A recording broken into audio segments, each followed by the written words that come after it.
millions of people in the UK who haven't even got £1,000 in savings. And it's ultimately because Ryan from Making Money Simple. This guy, every single little post, every little tile, one at a time, he's trying to make the world a better relationship with money. Ryan's platform is incredible. It talks all about investing, crypto, saving, everything that you need to know about money. become financially free. If you work out your annual expenses and you times it by 25, that is how much you need to be financially free. It's called the 4% rule. With a zero-based budget, every month, every pound you earn, you do something with. So you either spend it, save it, or invest it. So give people like an insight into, I suppose, what you can actually make. So that's probably how I'd wrap it up.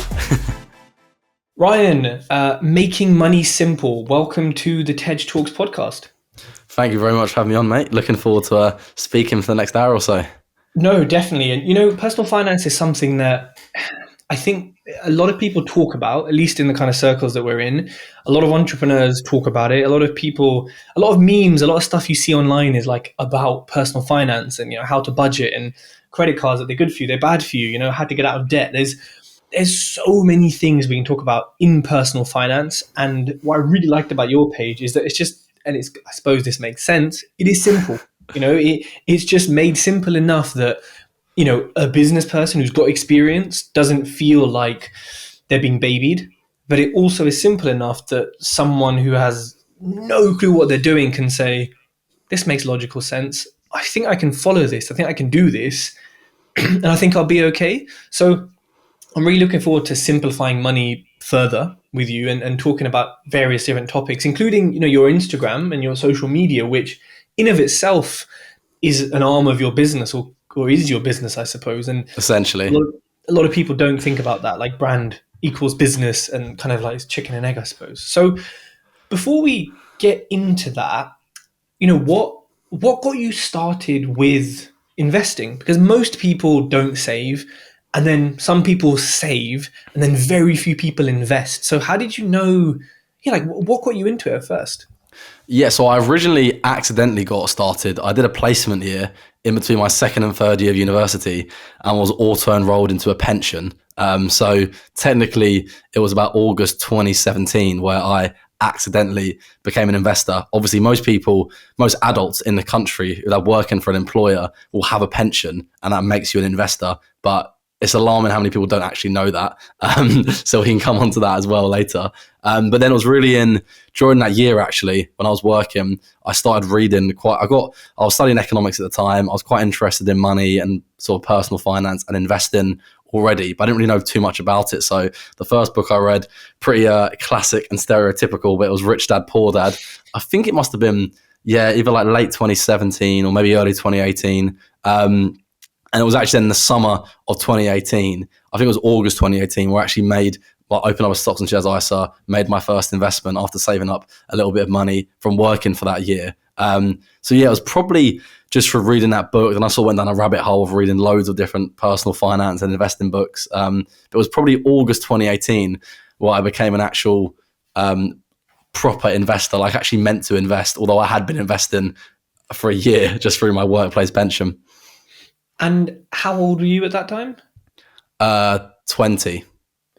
So, most 20-year-olds, most people, as I said, don't invest, but most 20-year-olds are definitely not investing or reading those books or thinking about these things. So, and I appreciate it was an accident, and then you found the book, and then you kind of went down the rabbit hole, and then it opened up a whole world for you. But some people would do that, and that's it. Or they'd say, oh, it's too scary, I don't want to lose money, it's too much of a risk.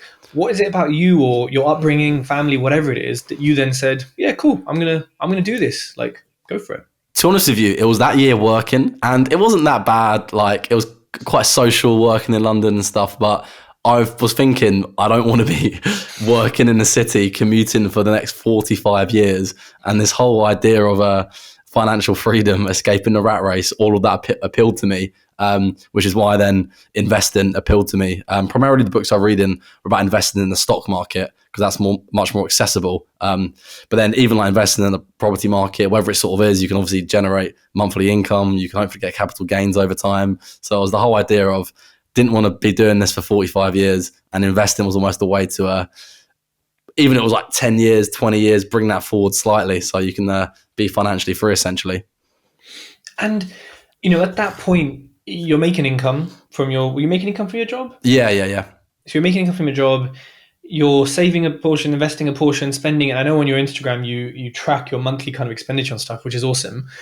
At that time, did you have a sort of controlled structure to, okay, I'm investing X% of my income? Or was it like, that's spare, let me chuck it in? How did you structure that? And I suppose that kind of also is about budgeting as well. Yeah, so to be honest, I properly started investing monthly. I think it was from August 2018 onwards. So I made a load of mistakes at the start. I started investing using a general investment account rather than a stocks and shares ISA. I then opened up a stocks and shares ISA with a high street bank, which is pretty much a terrible idea. So then I found out about Vanguard.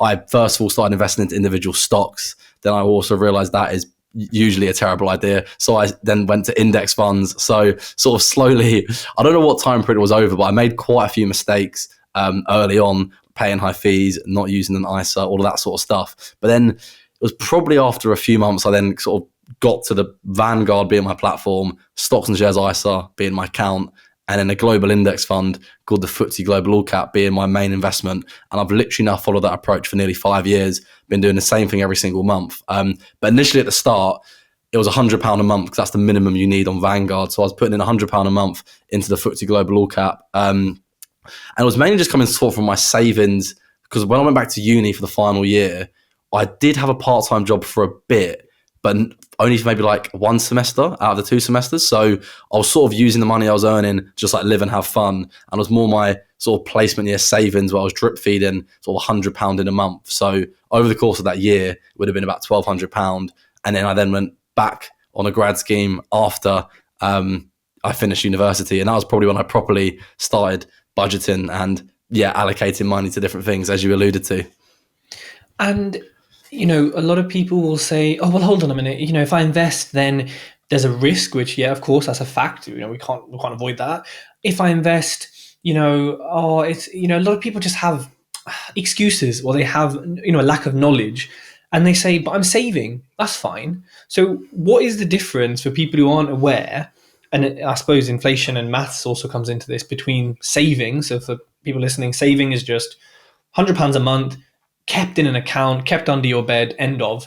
Investing is in what we're talking about here, which is to invest to make money and make a return, but also potentially lose money. So what is the difference for people, and why should people be investing? So I guess the bottom line is, ultimately, saving over the long term won't really help you build wealth, and it won't really help you become financially free. The main reason is because of inflation, essentially, which is at modern 40-year highs at the moment, being 10+% in the UK, and in most developed countries is quite high. But over time, any money you save is just going to be eroded due to inflation. Saving is definitely a good thing to do. If you can learn that skill, it's definitely great, because you're essentially paying yourself first by putting some money aside. Obviously, you're always going to be saving for something, maybe a house deposit, maybe a car deposit, maybe a holiday or your child's education. So it is good to save for sort of short to medium term goals. But any money you don't need for the long term, if it's sitting in a bank account, which even though rates are higher now at maybe like 2, 3, 4%, inflation's still at 10%. So you're still getting a -6 real return.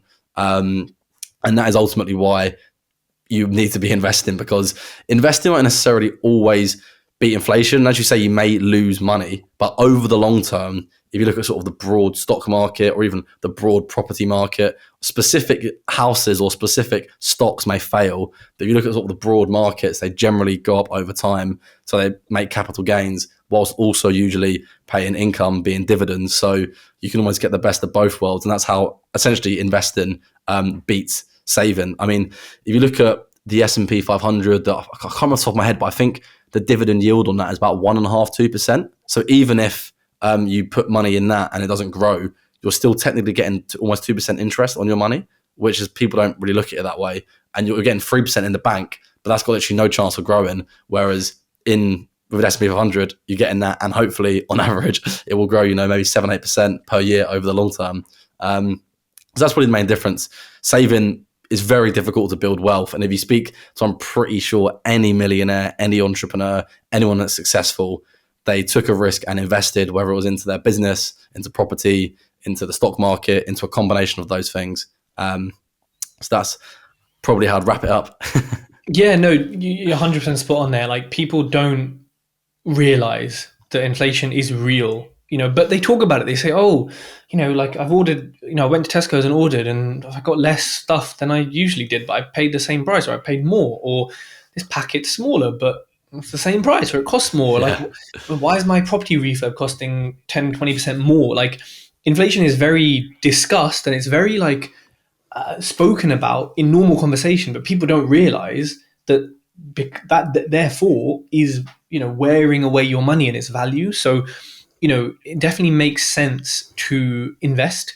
Like, of course, everyone has different risk appetites, which we'll talk about, and there are risks, which we'll talk about, but it makes sense. And you know what you said, to build wealth, even just to preserve wealth, is kind of like, Yeah. you almost have to invest mathematically in order to preserve what you have, because otherwise you're losing 10% a year, or 4%, or whatever it is. So it's, I think it makes sense. Now, this is not financial advice. Obviously, there'll be disclaimers everywhere on this podcast, but for various situations, I think it makes sense to invest. Now, you said you started off in a general investment account, so a GIA. Now, a lot of times you go on Moneybox, Nutmeg, whatever, they've got two options for you. One is a general investment account, and one is a stocks and shares ISA. What should people be, if they're going to invest and take it seriously, they want to start from the bottom, which of those two should they have, and why? A stocks and shares ISA all day, or a pension, I guess, is the other main sort of type of account. And the reason why is because those two type of accounts have tax advantages, whereas with a general investment account, there are literally no tax advantages. So a pension, comes out of your money before, so essentially you pay into a pension before you pay any income tax or national insurance. So you avoid tax legally, and then that money compounds over the years until you can access it. Whereas a stocks and shares ISA is almost the exact opposite, and you pay income tax and national insurance and everything today.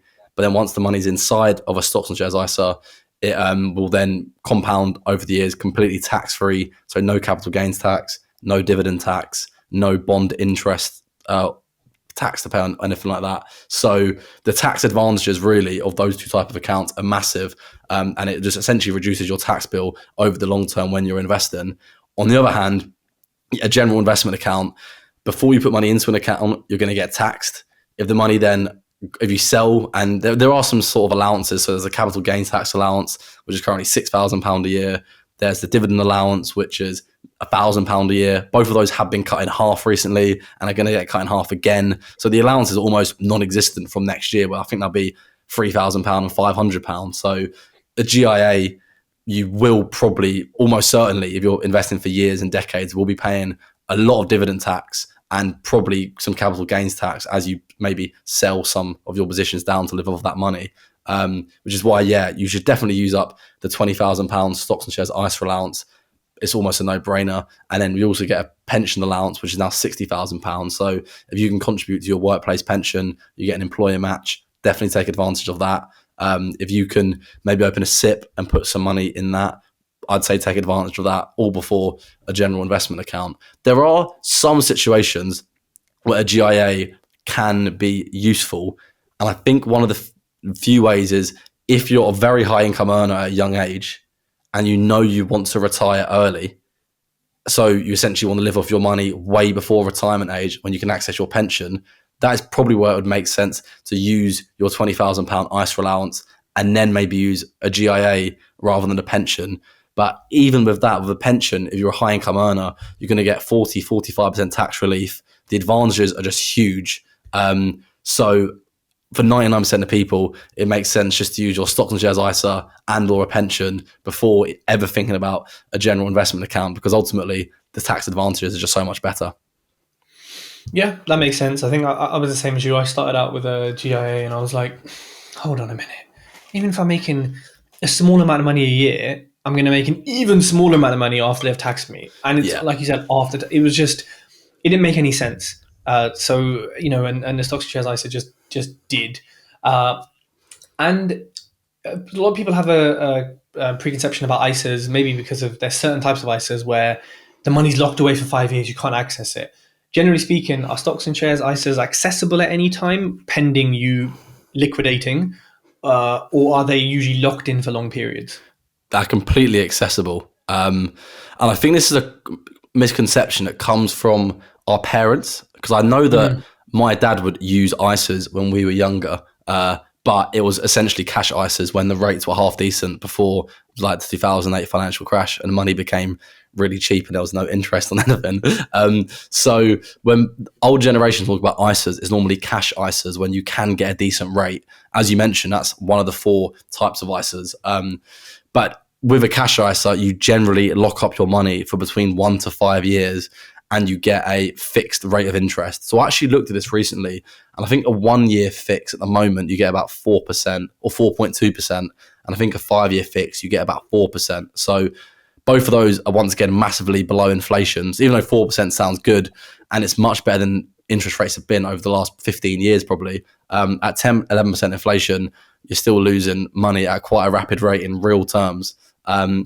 But that money is locked up, whereas with a stocks and shares ISA, the money is completely flexible and accessible, which is what I was sort of saying earlier on. If you have aspirations to retire early and maybe live off of that money in your 30s, 40s, before you can access your pension money at 55, which I think is going up to 57. And by the time we get to retirement age, it'll probably be 60, 62. They're just going to keep increasing it. France done it recently as well, I think, with the state pension increasing it.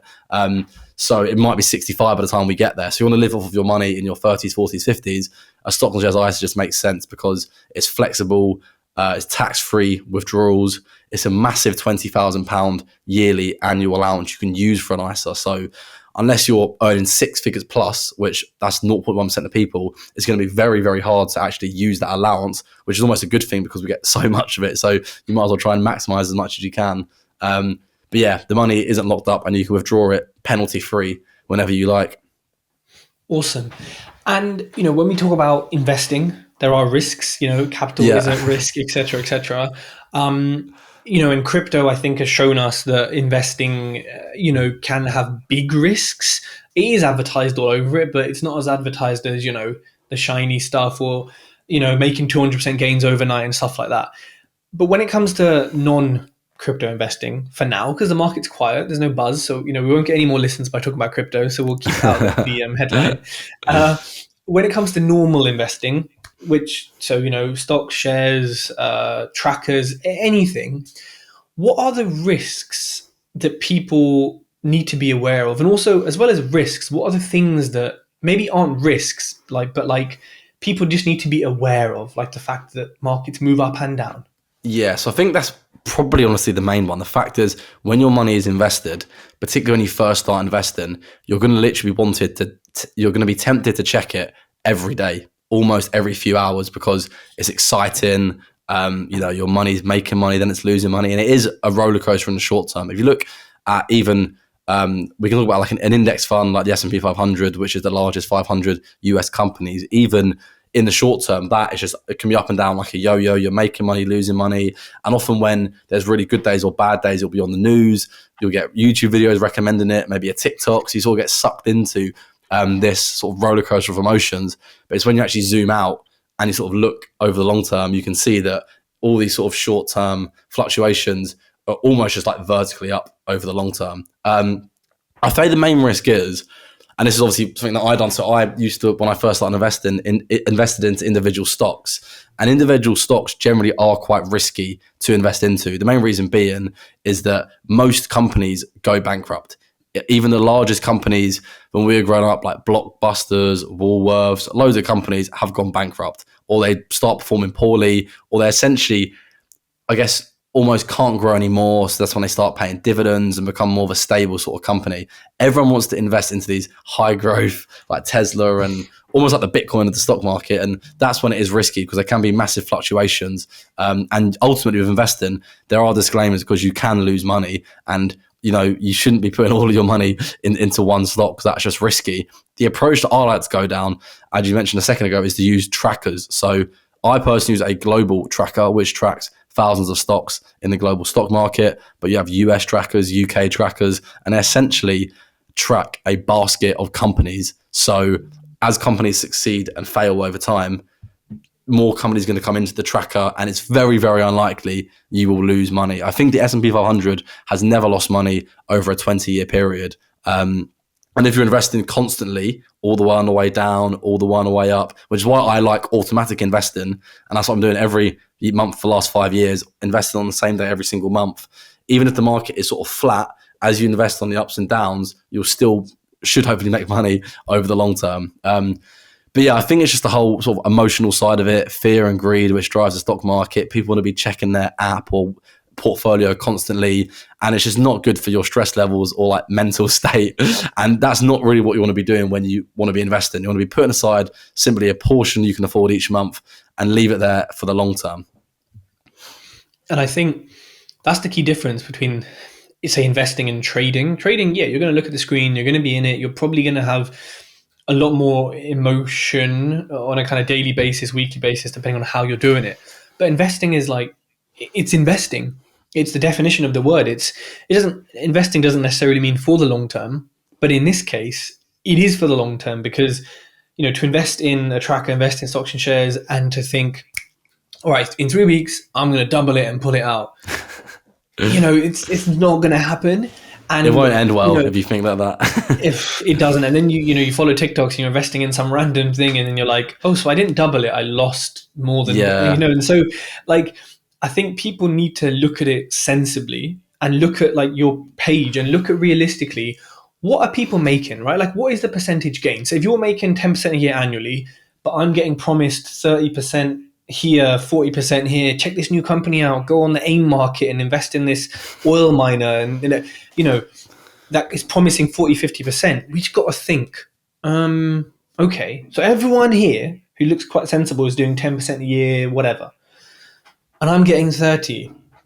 We've got to kind of use some logic and like sensibility about us, which I think a lot of society doesn't, because we want 30% tomorrow. We don't want 10% over 4 years. Like that sounds shit when you compare it, right? Which is the kind of draw of crypto. So I think it's like set and forget. You put it in, and then it comes out at some point. But you know what? One thing that isn't really talked about often is when it gets taken out. So for you, you're investing a certain amount every month. It's automated. It's going in. You're not checking it necessarily that often.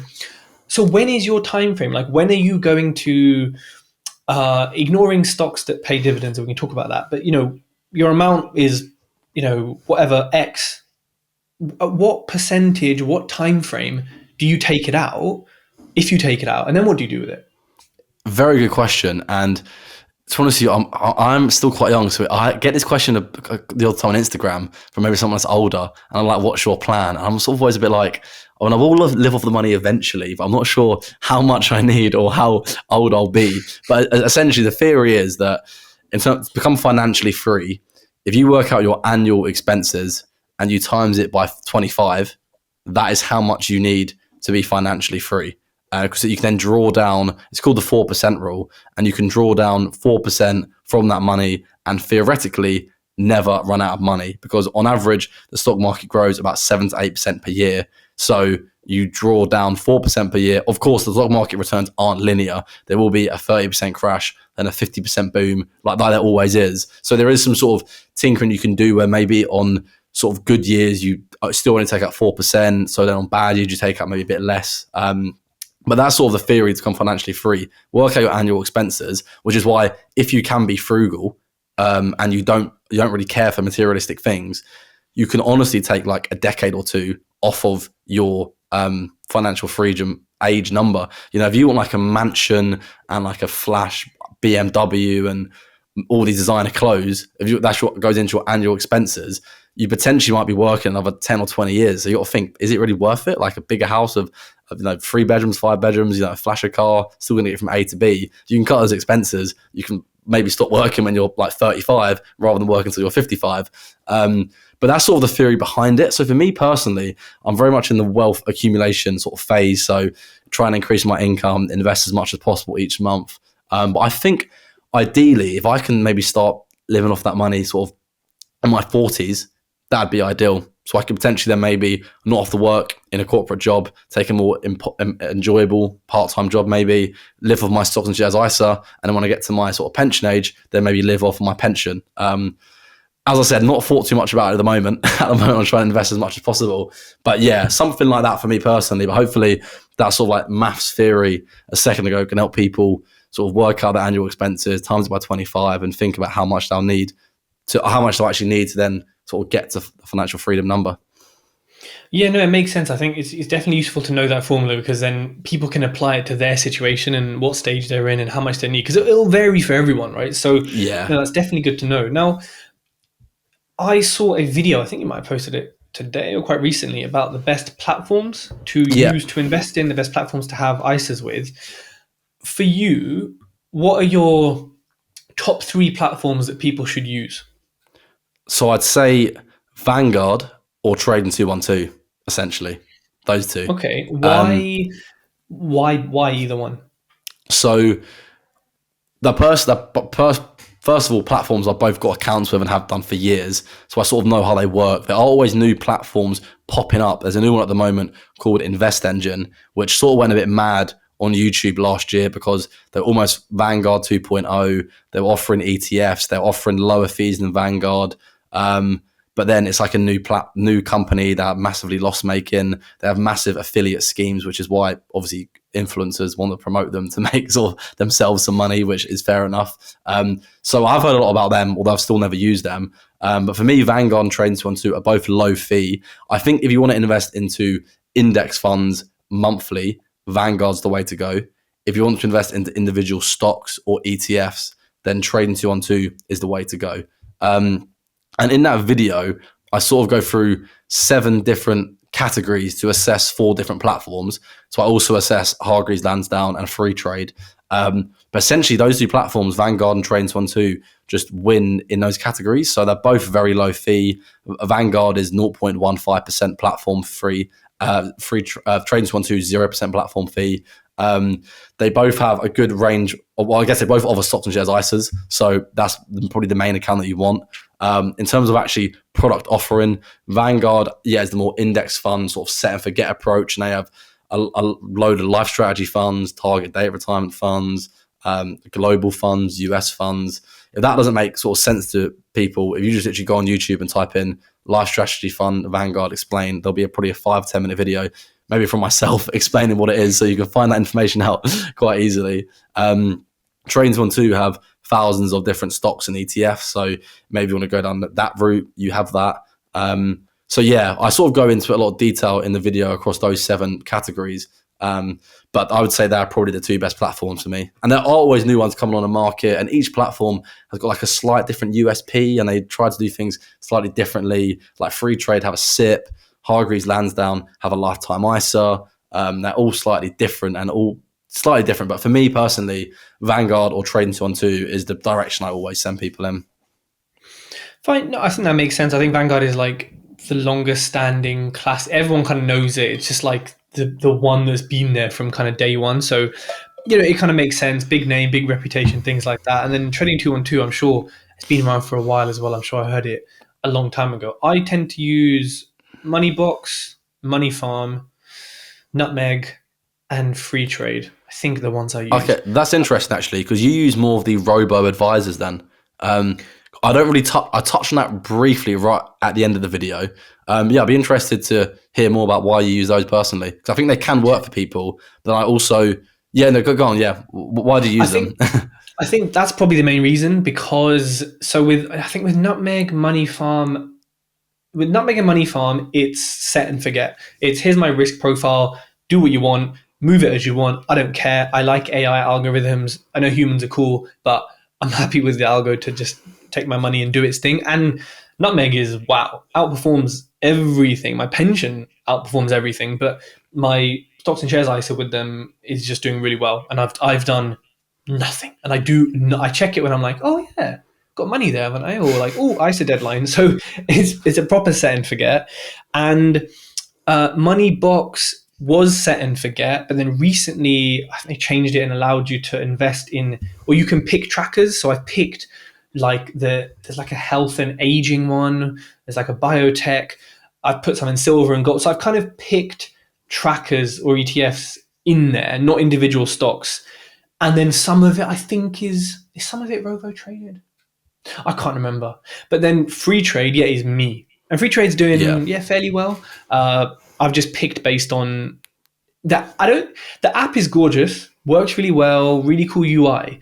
But like the charts, useless. Like they're just rubbish. Like the data is not maybe where it should be or could be, probably on purpose from their end for whatever reason to be more approachable. So I just invest there on a fundamental basis. Is it a good company? Kind of really pure like fundamentals. I don't even look at the PE ratio or anything. I like them all. They generally make money over the long term. I don't have to do anything. I like them. Yeah, no, nice. Yeah, so I do cover free trade in the video as well. And I've fallen out of favor a little bit just because their fees are constantly being increased. And I've also been hiding more and more features behind a paywall. So £5 a month for a stocks and shares ISA, which I think is going up to £6 a month, and then £10 for a stocks and shares ISA and a SIP going up to £12. And to access like lower FX fees and a wider range of stocks, you have to pay more and more money. So I think I was a huge fan of free trade, and I think they do have the best and slickest interface. Trades12 is probably a better app. It just has more information. But for a beginner, free trade, like tab 1, see your portfolio, see your holdings. Tab 2, see your dashboard or where your money is. It's easy to use. But yeah, with the robo-advisors, I find it interesting because I find that they are very popular. And it's definitely better than doing nothing.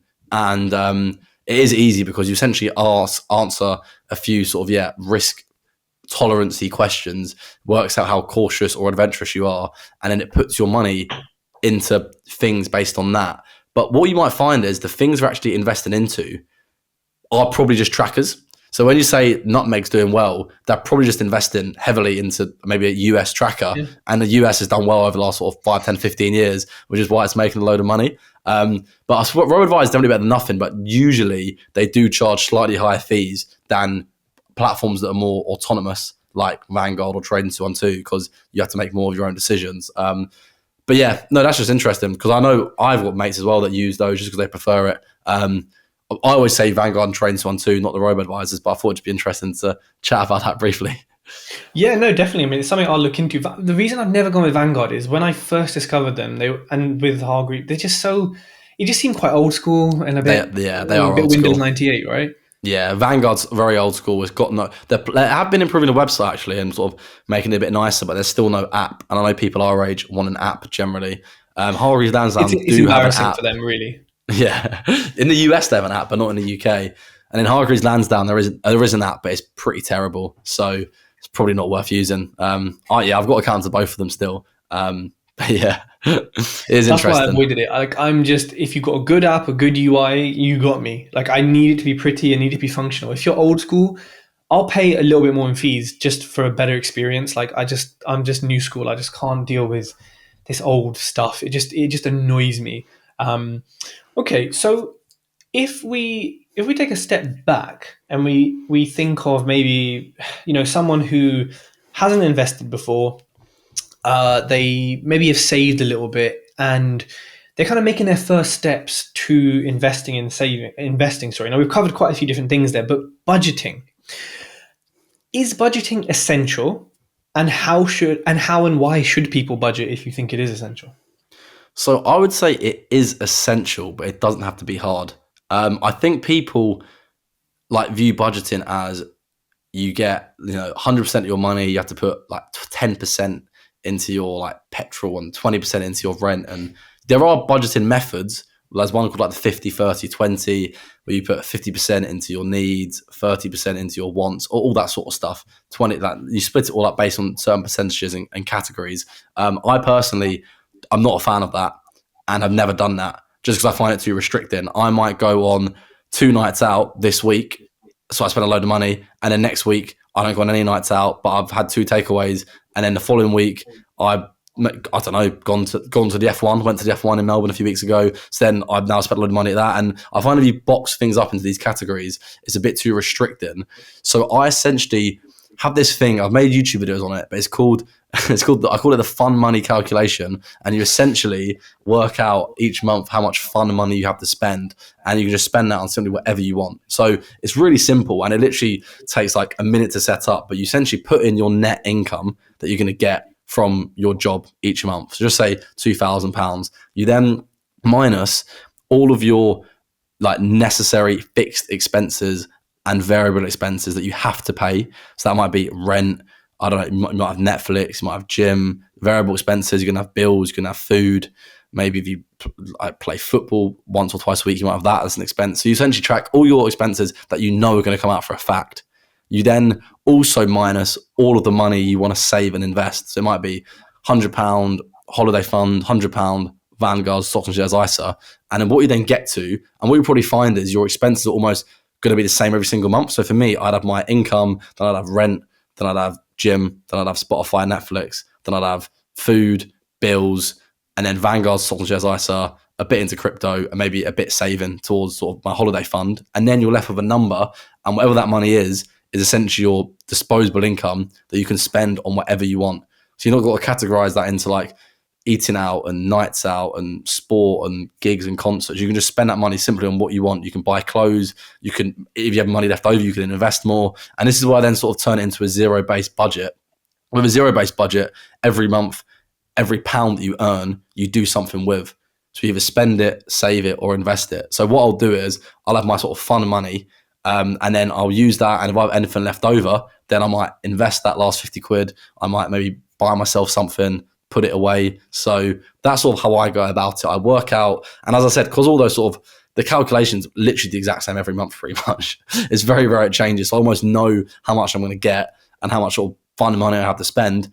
And then that's what I do every single month. And I prefer doing that because it's much less restrictive. I feel like with budgeting, people think, a bit boring. You got to spend X amount of money here, 10% there, 5% there. And it just becomes a bit overwhelming. But by doing that little calculation that I do, and I made a couple of YouTube videos on it, I just find it, much more free, and your money is much more sort of fluid because depending on your month, you might spend a load more money on takeaways or nights out or clothes or whatever it is. So that's the way I like to go about it. I would say you should do something though. You should do something just so you're tracking and know where your money is going. Because otherwise, the amount of people that sort of get to the end of the month and don't know where their money's gone, you don't want to be in that position. So you want to have some sort of process, whether it's the more rigid, formal approach or maybe my sort of fluid and flexible approach. But yeah, you want to have something in place just so you don't get 2 weeks in and you're like, I'm not getting paid for 2 weeks and I'm going to run out of money already.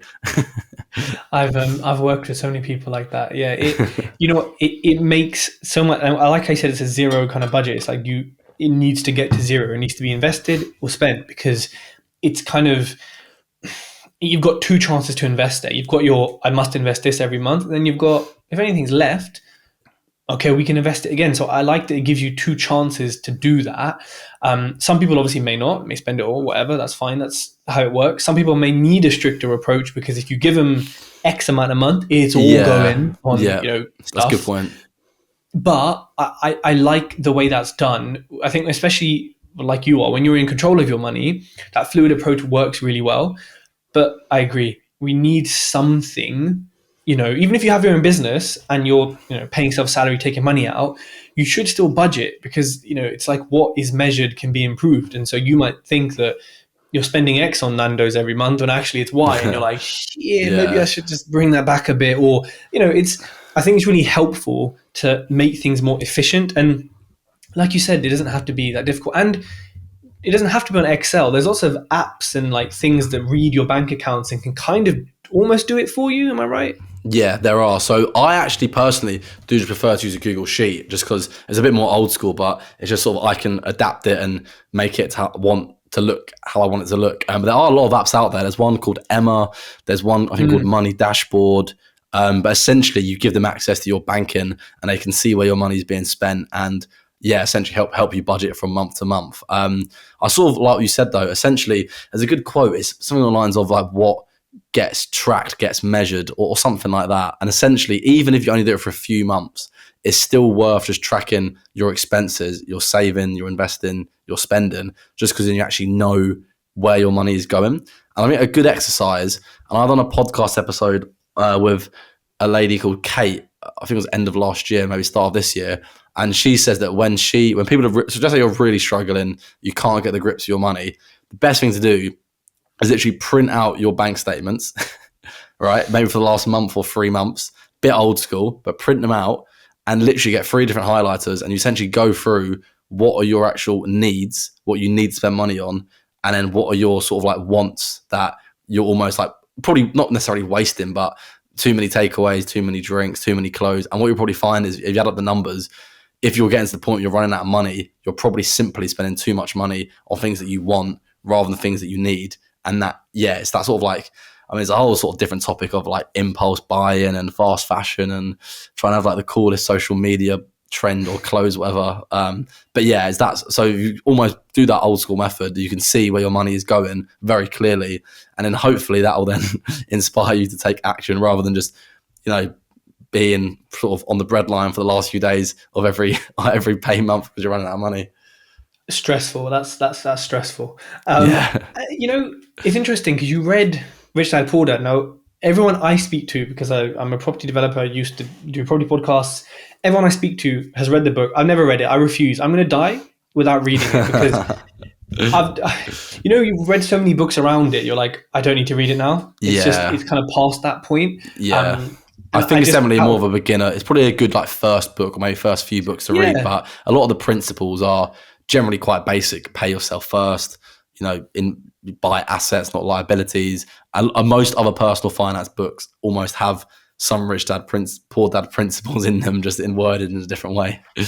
Yeah, he just got there first, made it famous when it's all just standard advice. Everything is standard advice. Anyways, you took that book and went into stocks and shares and investing. Everyone I know went into property, including myself.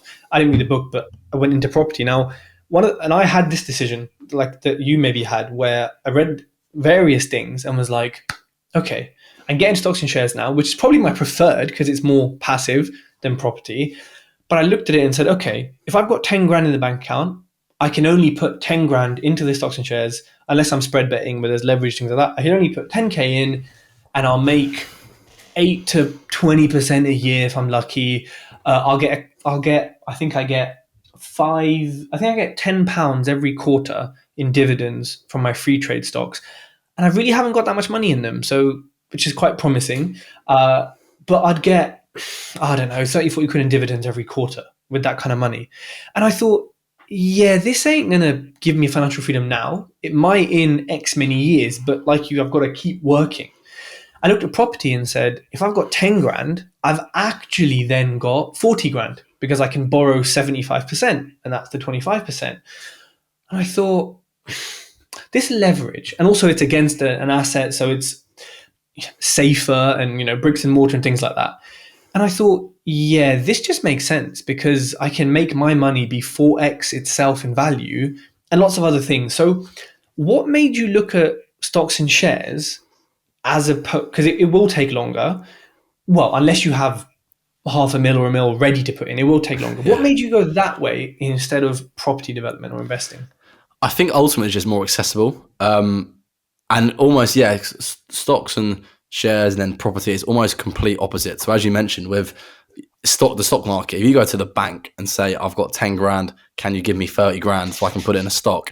Unless you're Warren Buffett, you're not going to get anything from them. Whereas if you're going for your own house, almost in a heartbeat, you'll get that money relatively easily. And that's the big thing about leverage. Of course, it can work both ways because if the market goes down, then the leverage is going to exacerbate that in the property market. But I think, I think the dream ultimately for me would be to have both a property portfolio and a stock market portfolio. But I think just when I started investing, I was 20, wouldn't have been able to afford a property. I was still sort of like living in London, trying to sort of have fun.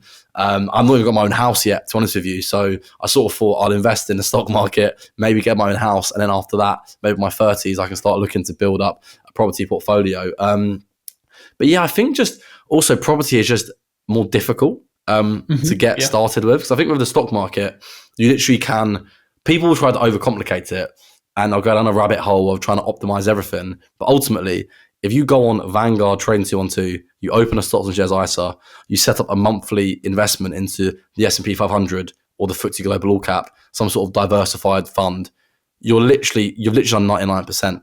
You can like maybe do little tweaks here and there to try and optimize. But if you do that, it will take you 10 minutes and that's your long-term approach for the next 50 years. And what I done from August 2018, my stocks and shares ISA approach has now been the same for nearly 5 years. The only thing I do is maybe log in once yearly to increase the amount if my salary increases. And that's literally it. I think with property, it's much more sort of active investing and it's much more skillful. So you need to sort of find a good property. How do you know if it's below market value or not? You then need to be able to either do the work yourself or if not, outsource it to people that you trust and will do it on time. So I just think it requires more of a team and it requires more upfront money, whether it's from yourself or from a family member or from an outside investor. Whereas the stock market, literally nowadays on free trade, trading 212, you have £1, you can invest. You can invest £1 a day, and that's all you need to do. I know there is actually ways to invest accessibly into the property market through REITs. I know like the Property Hub have now opened up some portfolio thing where you can put 500 quid in and you can be a property investor. But I think realistically, you reap the most returns from property from what I've read and seen anyway, when you do it on your own. The more work you put in, the more money you're probably going to make. I do hope to get into it one day, but I think that's probably just the stock market's a bit more accessible, a bit easier and a bit quicker to get involved. You haven't got to sort of maybe save for sort of like a year or two to get a property deposit. And then it's like, oh wait, now property is more expensive or now interest rates are higher. So I need more of an emergency fund to cover any more interest rate hikes. And I think there's a lot more moving parts, but that's probably also why, as I think you were alluding to, you can then make more sort of, as more return you can make because it requires more effort essentially. Yeah, you're spot on. You summarized it perfectly. Property is a lot harder. Everything you said can be spoken about for tens and hundreds of hours, whereas on the investing side, you just showed how easy it is, and they make it super easy to invest. Whereas property can be made easier, and they've got you can like crowd fund and things like that, so you can sort of have access to it, and the rates are decent. I think you get 8% back, and it's like almost guaranteed fixed. I don't know how they describe it. But yeah, the more work you put in, the more you get out of it. So speaking of what you get out of it, I think a lot of people don't talk about how much money they make from their stocks and shares, and you put it all on your Instagram. So people need to go check that out. The link will be in the bio. But in terms of percentage-wise, at least, over the past X many years, what sort of percentage gains are you making per year? And any dividends you're sort of getting from that? Give people like an insight into I suppose what you can actually make from stocks and shares and investing. Yeah, so I'm looking at my portfolio now. So I've got like a spreadsheet. So it says that I'm up at the moment 21%. So that would be across the last sort of 4 or 5 years. It's a bit with investing. It's a bit difficult because I've got sort of like a pension. So half of the money in the pension is actually free. It's from my employer. So that technically is like my cost, but it's not. I have it down. I probably actually need to work out. So I sort of have like my cost and my equity, and I should do like a simple straight line calculation to work it out. And that's saying 21%. But realistically, that cost for my pension anyway is actually half of that because my employer put in half. I've also got a stocks and shares lifetime ISA, which I no longer contribute to, but 25% of that is from the government. So that's once again free money. So I probably so it would be actually be higher than 21%. But it's hard to know. To be honest with you, it's not probably that impressive over the last sort of 4 or 5 years. Maybe sort of 5 to 6% a year on average, which now, because the market's been, I guess because inflation now has been so high the last sort of 12 months, it's actually not been that great. When I first started investing in 2018, there was a massive crash in November 2018. And I was when I had some individual stocks and they like plummeted. So I lost some money there, ended up moving into index funds. There was then like the COVID crash of March 2020 where the market dropped 35%. Then, as I said, over the last sort of year, 15 months with interest rate hikes, which are literally the worst thing for the stock market.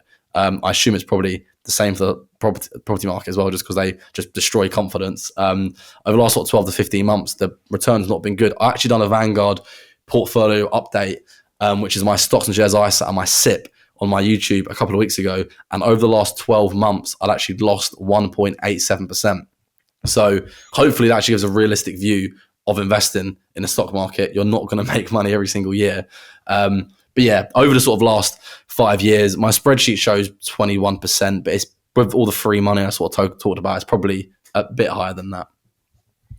And so people really understand this. Does that mean if I invested £100,000 now, and you kind of said that, let's say I made 5% a year for the next 5 years, does that technically mean I put 100 grand in, and at the end of a year from now, I could take out 5 grand of interest money made and leave the rest there, and then in a year from then, I could take out 5 grand? And is that how people could make money from it? You could do, but you don't want to. The reason being is because the stock market returns, I think property returns are generally relatively stable. You sort of know, I think it's on average, property prices double every 10 years. That's happened for like hundreds of years. Whereas the stock market is much more volatile in a sense that you, as we've sort of seen even in the last few years, you could lose 20%, then make... I think I had a video on this actually a while ago, but even though the average return of the stock market is between 7 and 10%, the actual return in any given year is very very unlikely to actually be 7 to 10%. It's either going to be a lot higher or a lot less, which is obviously, it just averages out of that. So I think it's hard to almost treat it like a savings account and just say earn X%, take out X%, because you don't know what the market's going to do. But you don't actually want to do that, just because the real power of investing in the stock market, as probably the same as the property market, is compound interest. If you have 100K, get 5%, leave that 5K in and get 5% again, you're then earning money on 105K rather than 100K.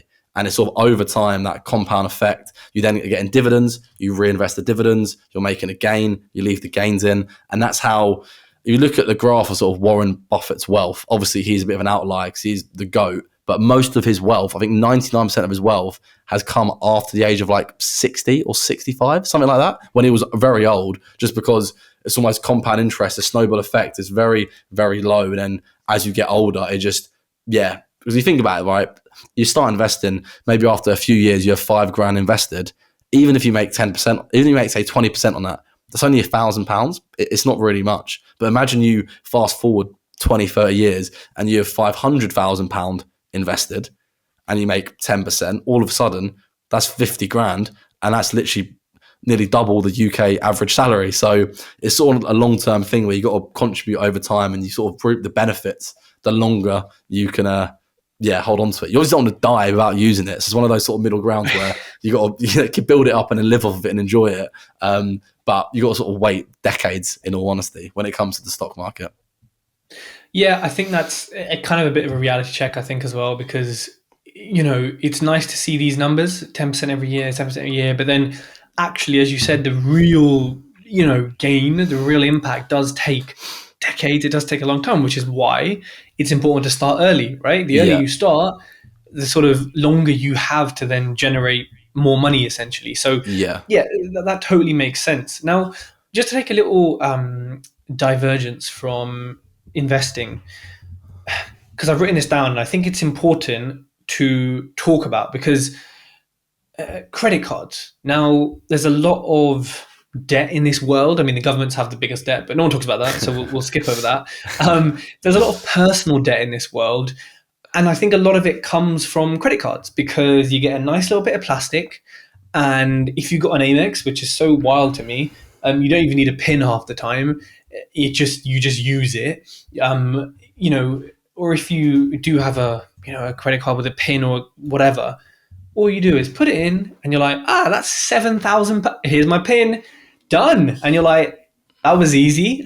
Whose money's that? And you're like, it's mine. Like, you owe it. Yeah. Now, obviously with a lot of credit cards, you can pay at the end of a year. You can keep moving the money on. Fine. With Amex, as far as I know, it's like you pay every month. Which is, I think, arguably better, because it means that you're in the shit. Like, if you don't like it, you need to keep on top of it. But a lot of cards will let you move around that balance for however long. And it's all very easy to spend. Now, are credit cards, and this is a huge question, take it in whichever way you want. Are credit cards a good thing, a bad thing? I know they improve our credit score, but, are they good or bad? And how can we be responsible with them? So I think it ultimately depends on the person. I personally really like credit cards, but I think if you know you're going to be irresponsible with them, just avoid them at all costs. I think a lot of particularly younger people get into huge trouble before they even know anything about money because they get a credit card, they think it's free money, they then only pay the minimum, so they start then paying massive interest, and before they know it, they've not even finished school or uni and they've got thousands of pounds of debt and I've just set up so far behind. I saw a crazy stat I tweeted this a couple of weeks ago. I think I can't remember how many it is, but there's like millions of people in the UK who haven't even got £1,000 in savings, and it's ultimately because they're probably in credit card debt and trying to pay it off. So I think with credit, and this is probably actually, people say things should be taught in schools. I think realistically, if things were taught in schools, like if you were 15 learning about taxes, you probably would be bored. Potentially, there should probably be a class for maybe sixth formers or at uni or college, and I think in some schools there are. But credit cards probably are one of the things where they actually need to be taught. I'll probably say budgeting as well, but credit cards, just because you can almost be 18 and be in financial ruin just because you don't know anything about them. And I think if you talking about it from a different point of view, if you know you're going to be irresponsible, you know you're an impulse buyer, I would just say it's not worth it. The perks, even though there are good perks you can get, if you get yourself into debt and you're paying interest and you're destroying your credit score, then the perks are nowhere near the like downfalls and the cons that can come.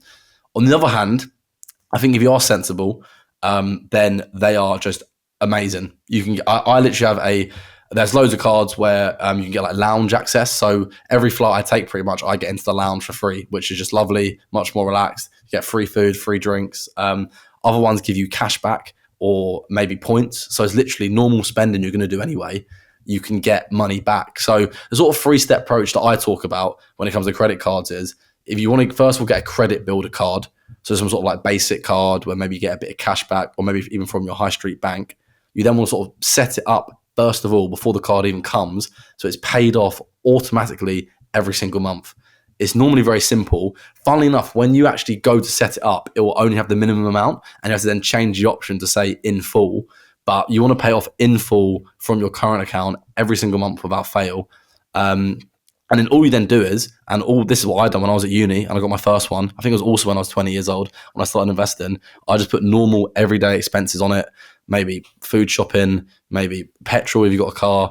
And then because you've got the direct debit, it's getting paid off automatically every single month. And then you slowly build up your credit score. As your credit score that builds up, as you mentioned, you can get an Amex, which is probably the credit card selection isn't very good in the UK. It's much better in the US, but an Amex is probably the best card you can get in terms of perks. You can get a British Airways Amex where you get sort of a companion voucher. You can get the Amex Gold, which is probably the best all-round card where you can earn points that can be used for flights and you can convert them into other stuff. So it is definitely a double-edged sword. And I think ultimately, if you know you're going to be irresponsible, even though there's a chance you could misuse them, it's just not worth it. Because if you get yourself into debt, it's obviously just heartbreaking. So only use them if you know you're going to be sensible. But that's why that sort of 3-step process, and particularly step 2 of setting up that direct debit to pay off in full every single month is the most important. So that's probably what I'd say on those. So probably depends on the person. But I think you could probably, after a 5-minute conversation with someone, you probably just maybe how they would be with money, and you could probably recommend whether it'd be good to get one or avoid one. Yeah, and credit card companies are not going to have that conversation. People need to know that just because you can get a credit card doesn't mean you should have one, because it's in their interest, literally in their interest, for you to get a credit card. Good pun. It makes sense, right? Yeah. Look, do they want you to get into debt? I don't think so, because it's quite annoying having to sue someone and PGs in it.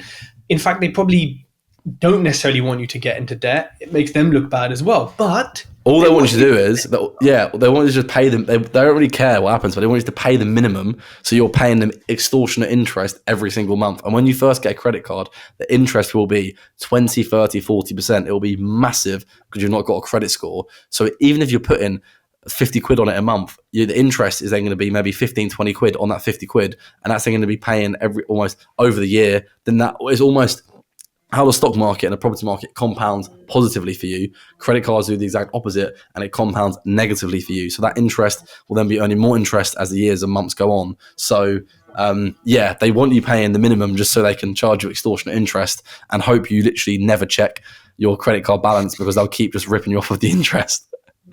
Yeah, absolutely. And at the end of the day, it's business. If we had a credit card company, we'd do the same shit. It is just life. However, there are some good ways to use credit cards. If you're buying a car, for example, and you want the Section 75 protection, or you want to put a chunk on it and you can move your money around. But I think this is a bit more advanced when you're in a space to do that. And also, I think something, and I noticed this with Amex, 'cause I only have like one or two other cards, is that limit every 3 months, woof, goes up. Yeah. My limit right now, I look at it and think, this is ridiculous. Shouldn't have that much, yeah. Yeah, the fact that I could, and I have a friend who has, I think she said she had like 50 or 80 grand at one point, and I thought, to be able to just go bang, and that money and then you owe that in about 7 to 14 days, depending on the time of the month, like, it's scary, and people need to just like realize that, okay, it's credit, but you're gonna owe a debit to the credit pretty soon. It's not like a loan for 12 months. Like, people need to think about it. People think like it's free money, but it's not. Yeah, exactly, right. But unfortunately, we need them to boost our credit score. So it's kind of like, get one. Which is why I just say to people, get a credit builder card, which might not be the best, like an Amex, but get a credit builder card, set up an automatic direct debit, put normal expenses on it, whether it's even if it's your weekly food shop, because then you're at least going to be building up your credit card, your credit score. Sorry, and as you sort of alluded to, there are benefits of having a credit card. Most important one being that you can get a credit score. So if you've got a great credit score, and it's actually very easy to get. I think after 2 years of using the credit card, I had an excellent credit score on the 3 main credit bureaus.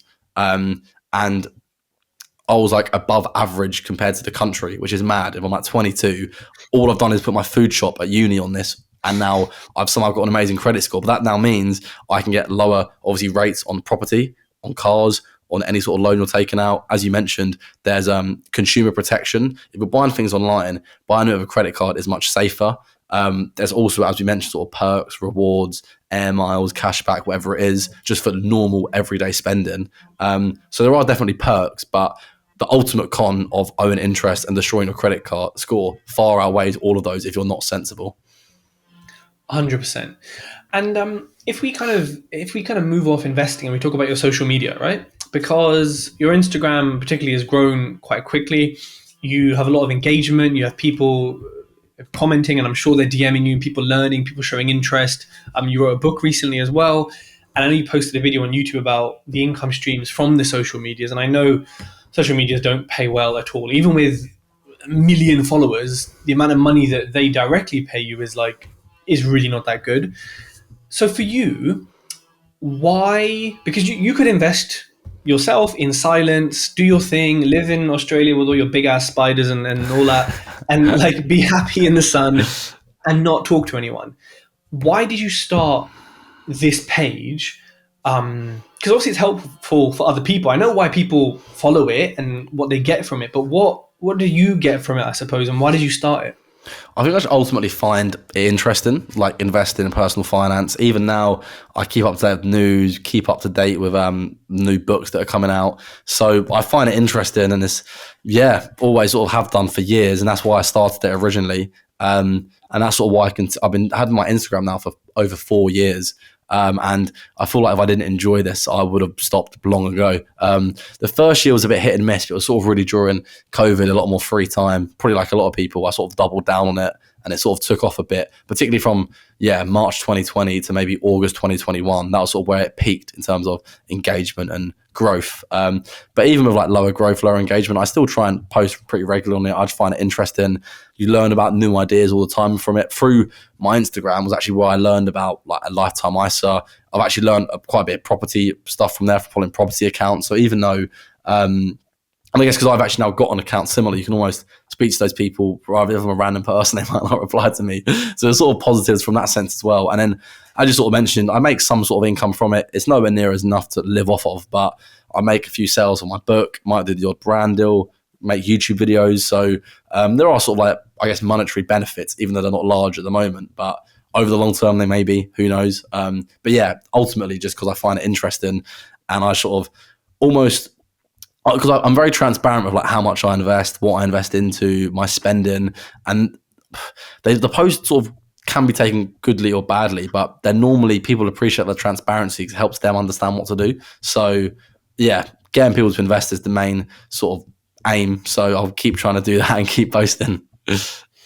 I love it. And I think, yeah, people definitely react, badly especially when it comes to money or things like that. Oh, you're posting, you put 40 grand in when like we're and I get the comments, but also it's just, you're not doing it for that reason. You're not saying, oh, look at me and look at you suffering and look at me. It's like the internet is full of weirdos and people with something to say.